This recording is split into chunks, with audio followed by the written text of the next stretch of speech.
another day at Mario's shop. We are back on the TRX 450 project. It's actually, what should we call this? The CRF slash TRX, the TRX slash CRF? Yeah. It's more TRX than CRF. So you guys think of a nickname for it, but this is the hybrid build we're working on for an ATV motocross racer. Where we left off in part 2, we got a lot of the components buttoned up and on the machine. In this video, we hope we're gonna hear it fire and make it a roller, and then it's over to the setup table where we can get it on there and aligned properly. So a bunch of work to do in this one, bud. Yeah, we're gonna start off here with the rear hubs, get them installed and torqued. And you've already got disc rotor on there, sprocket on there, so you just need the rear wheels after those hubs, and that should be done. The front is just a couple of spindles remaining. Yeah, the spindles, the hub, steering post, tie rod ends, handlebars, clutch cable and lever, throttle. I'm gonna make it a roller with no plastics. And I even saw the Nerf bars right there. They match the frame. That's gonna look real cool, but you're gonna put those on with no nets for now. They need to be on when we go to do the plastics. These are from last year. He's gonna do new ones with a new graphic kit. What do you say get started? Yeah. So back here, there's a couple different ways that you can set this up. If you had both spacers on there, that pushes the hub. It pushes the hub out. I'm not going to run it this way. I'm going to take and put this little spacer in the front. I'll explain the reason here in a second, but this is a tapered spacer that Lone Star wants you to run, and that's their hubs. So that has to go on first. Do we know the reasoning of that part? That tapered? Yeah. I'm not sure why they do it. Then I put the small spacer on the outside. I don't want the wheels at full width because I'm pretty sure, I don't know this right now, I'll know it when I have it on the setup table, but I think the width of the back is going to be slightly larger than the front. You really don't want it that way. I want the wheels tucked in a little bit because when you go to drive the thing into a corner, the suspension is going to collapse and it's going to grow. And as it grows, you want to make, you want the front tire to be out farther than the back. Otherwise, it will drive up and over the berm. So we're going to start off with it tucked. We're going to put the small spacer to the outside. Got that one placed. Set this one up. Then I got to torque everything. Who makes the axle? This axle is an RPM Dominator. And what are your torque specs? Wheel hub cheat sheet going here. So it's 108 foot-pounds. 108? That's yeah. Pretty hefty. We actually run hitch clip. Beefier ones than that in our woods racing quads. It's a good visual just to look down and see that. And then we actually put a zip tie around that point so it can't come undone. I was going to make that mention when we got farther along. That way it doesn't pop out. Yep. This is a cool little tool here, this sprocket jammer. Yep. So just going to fit it here into the chain. And that should hold things so I can get it torqued.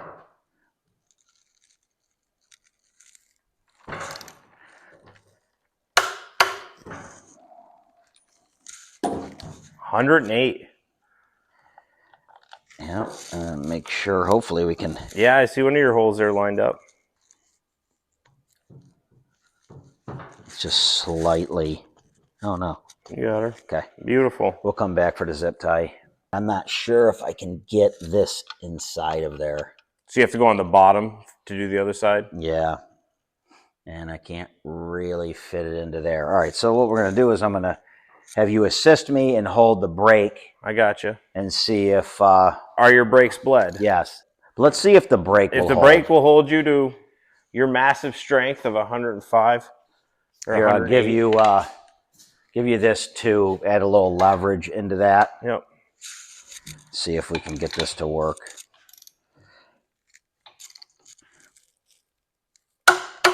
There you go. Okay. I really feel like I was part of the team there. Thanks for including me. Yeah, you're welcome. So this is buttoned up. Did you put the clip on the other side? Yeah. Do you want to put zip ties on Yeah. this? Yeah. So this you can actually see through the hub of the wheel. Once the wheel goes on, right? Yes. You'll still see that, and you'll have this little visual. You'll see that he's adding a zip tie on there now. You'll always know if your axle nut didn't back out if this clip is sitting in there. Yeah. Don't use cotter keys. They break. They're weak. Yeah, I'm they not don't a huge last. fan of the cotter. Don't use cotter keys. Use a pin like that. Yeah, hitch clip. Yeah. It ensures that that part will stay on. And I'm just speaking from experience after having lost an axle nut before. A lot of times too, when you're running through tech, they'll check for that. Yeah. Okay, so hubs are on. Wheels could go on, or do you want to wait? You still have to do front end work. Yeah, I'll wait to the front first because I'm gonna have to raise the whole thing up to get the wheel on. Start here and get the spindle on. I'm just gonna loosely put this on because I need to get the steering post in so that I can have it. The steering post with a tie rod will allow me to turn this and actually be able to tighten these. Otherwise the spindle's gonna want to spin around the circle here. Fish in this steering post here. Is that new, or did it just get powder coated? No, this one's new. What is it? Lone Star. This thing's pretty cool. Yeah, good looking piece.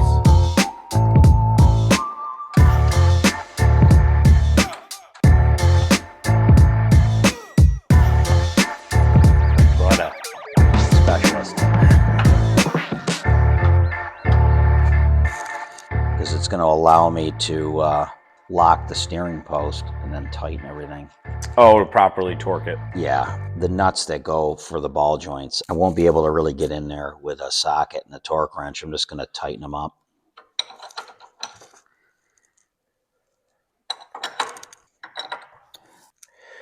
While you're doing the tie rod, I think this would be a good time to tell them about our giveaway. What do you think?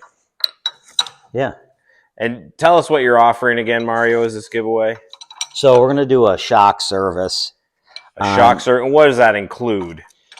So first off, shock service on a sport ATV like this or a snowmobile. No snow cross stuff, just trail sled. Trail sled, sure. Something within 10 years. You know, let us know what you have. But the service is it's gonna be the labor, seal kit, oil, nitrogen, you know, to take care of that. So say they have a broken reservoir or a bad case, or yeah, any of that stuff. That expense is on them. Yes. And that'll be all communicated should there be any issues. But that's the offer, to at least freshen up your suspension, get it ready for whatever season you may be trying to prep for.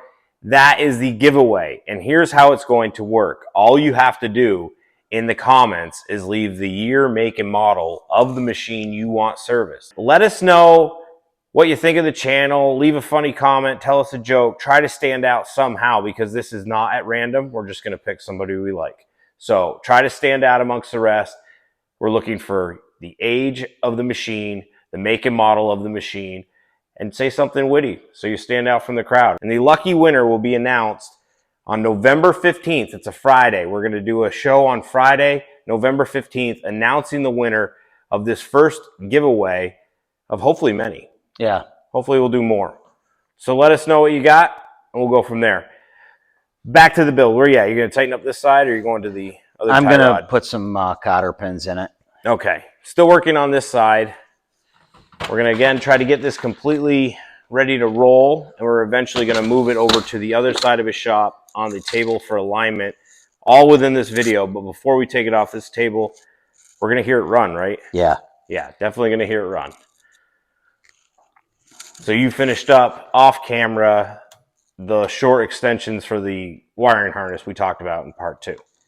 Yeah, I took care of that. I got all the wiring wrapped up. I had to do an extension for the starter solenoid and then one for the air box. Yeah, if you're real observant, he's got a couple things mounted up here, like this solenoid he was saying, that weren't up there the last time we showed you the ATV.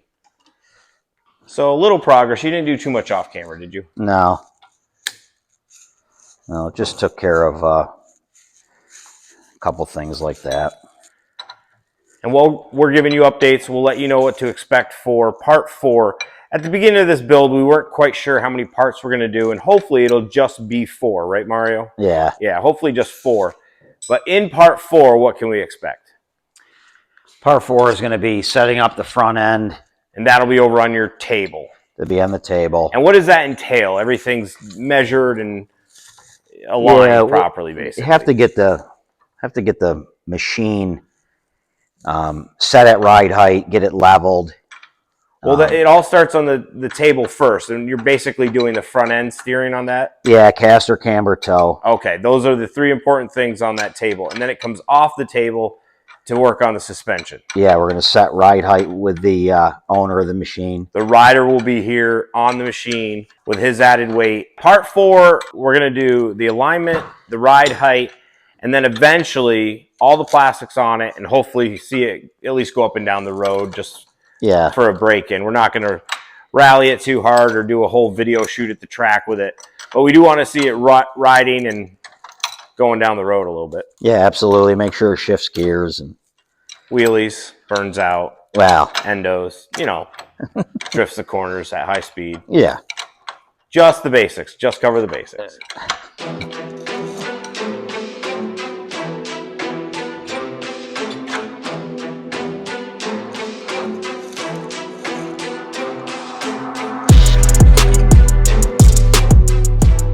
Mario's going to move on to the other side, but he's going to actually have to lathe these spacers to a larger diameter. Is lathe the right word? No, we have to turn it. Turn it. So yeah, open the inner diameter on the lathe. That's why you don't let the video editor say anything. It's stepped right here on this stud, so he's going to open up the diameter of this spacer to fit up over that step. Yeah, for some reason, the aftermarket hub, the diameter of that spacer is small. Steering post bottom's 51 foot-pounds. You know, it's funny because it's 51 foot-pounds. Everybody, they want to go and just tighten stuff up as tight as it'll go, but you're adding so much extra friction to things when you're over-tightening. On top of that, you know, depending on what the fastener is that you're doing that to, you could be compromising that.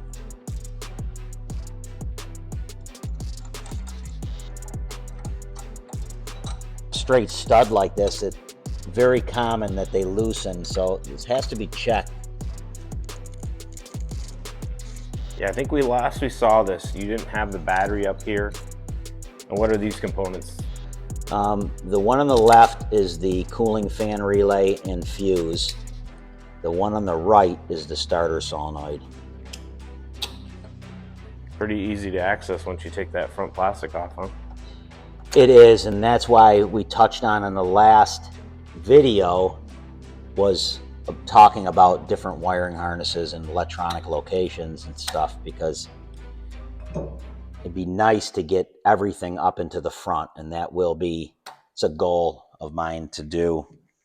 But it'd be nice to, if you have any issues, you just pop the hood and you have it'll be your ECU, the main relay, fan relay. Actually, the design that I've come up with, the battery's going to be here, ECU and main relay here. Down along the side is the fan relay and fuse. And then on the other side, going vertical, is going to be the voltage regulator. So why on this one is your ECU so...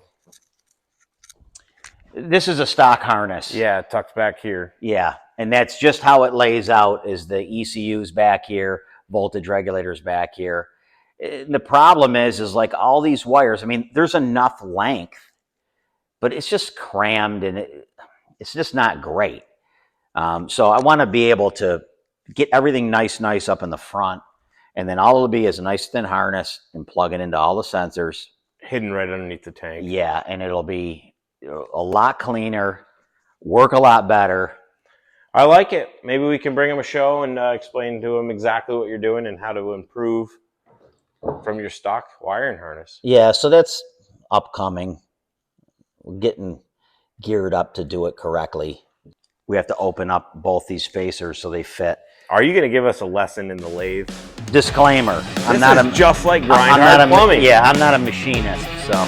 Ethan is always at the lathe in grind hard plumbing videos. Oh yeah.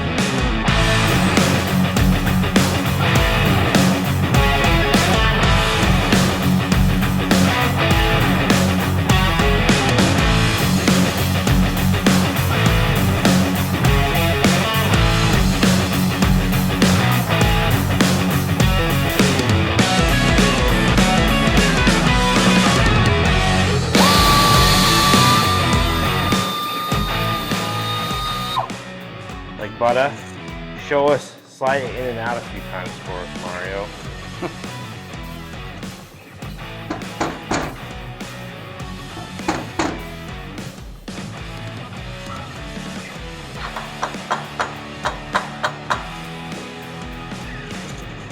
Have to go here more.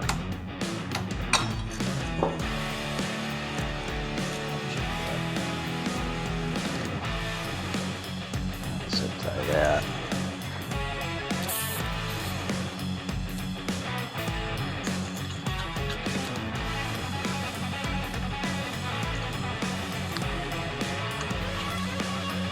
Get the brake lines run. I think I want to put the handlebars on next because that'll allow me to run the brake lines and everything. I'm not sure I'm going to bleed the brakes tonight. Sometimes that can get into another, you know. Well, actually, I say that, but I want to put the wheels on it, and so. All right. I can't quite see if we're centered. Yeah, I'm gonna hop up there. I'm just gonna get it so that it doesn't fall. Stinson for now.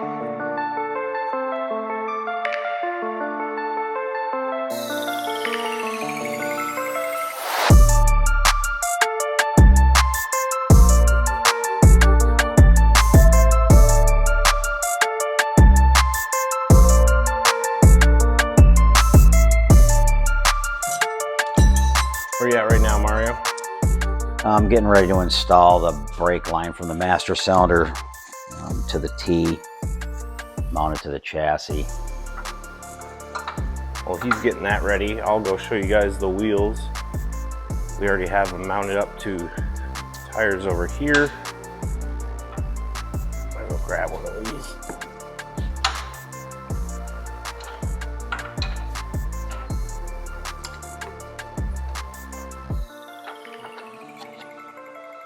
I said, wow, that's a big load. That's what she said. And I left it I left it in the edit. We're a fucking YouTube channel. Yeah, I know. It is comical. You gotta add a little comedy to these videos. Yeah. It's too bad neither one of us is very funny. You're not kidding.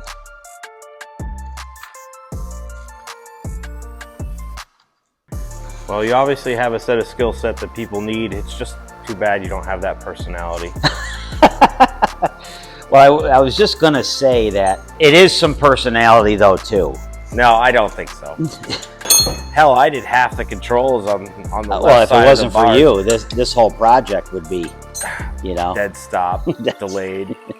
No, we'll let you do the final inspection of all nuts and bolts. Yeah.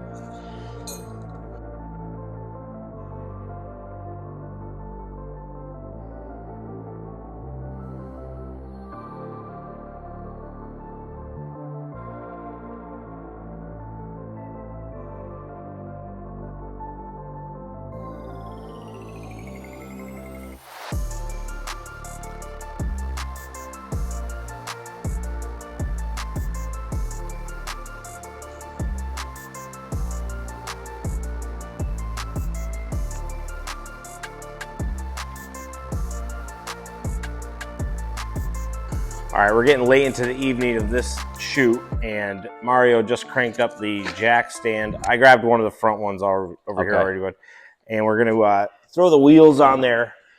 Hopefully get this thing over to the table.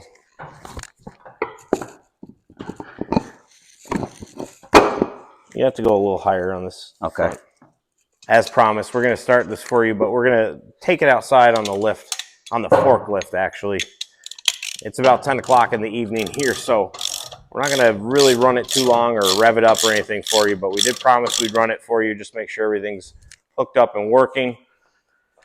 And then it's over to the alignment table, which is actually just your welding table, right? Yeah. Yeah, but you have jigs on there that you use to align everything. So we'll put it on that to end this video. We're almost to a roller though. He's got 3 more tires to go on here.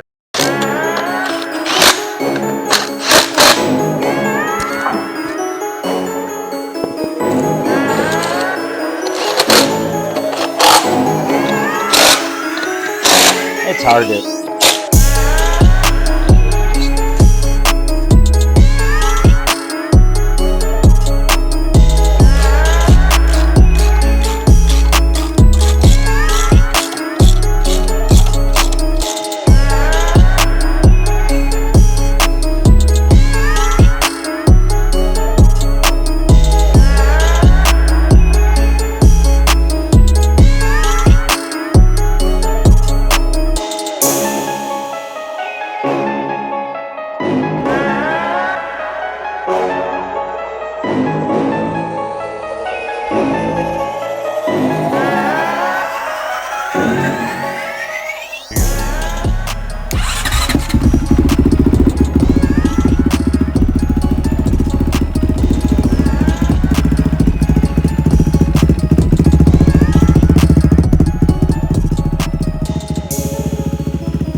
Scooch that fan out of the way. Yep.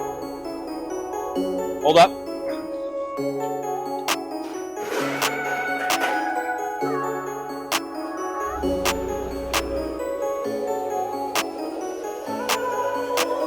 Good.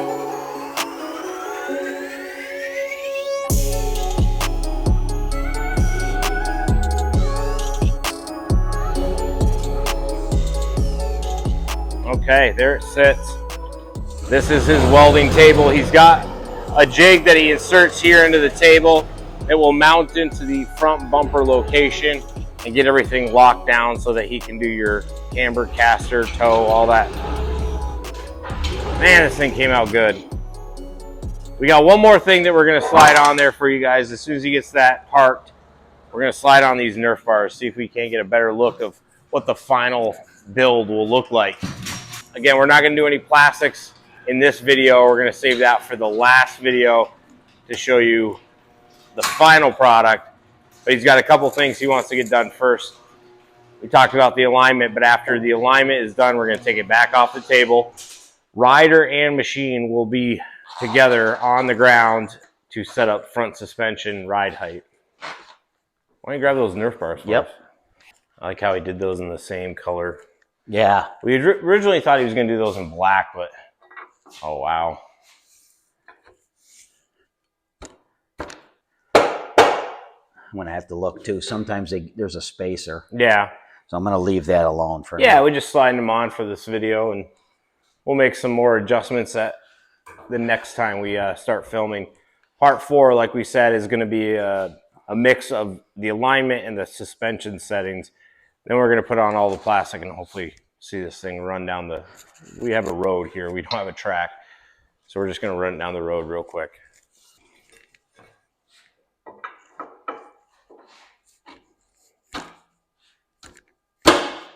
Much nicer on this side. Yeah, that one may have just a little bit of burr too.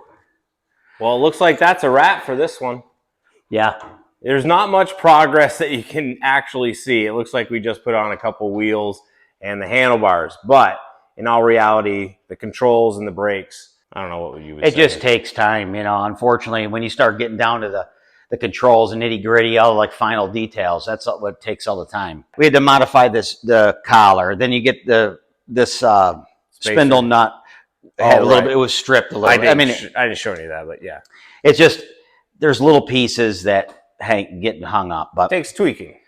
But yeah, part 4, we'll get this thing set in the jig. We'll go through and explain all the, you know, the caster camber, toe adjustments, and then we'll set ride height and awesome. And run it up. Quick reminder, guys, about our giveaway. Mario donating his services for your shock rebuild or freshen up We are looking for nothing older than 10 years.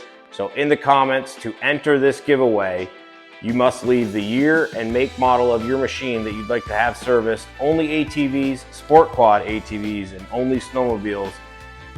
Should we put the 10-year rule on the ATVs? Because like this is an 05.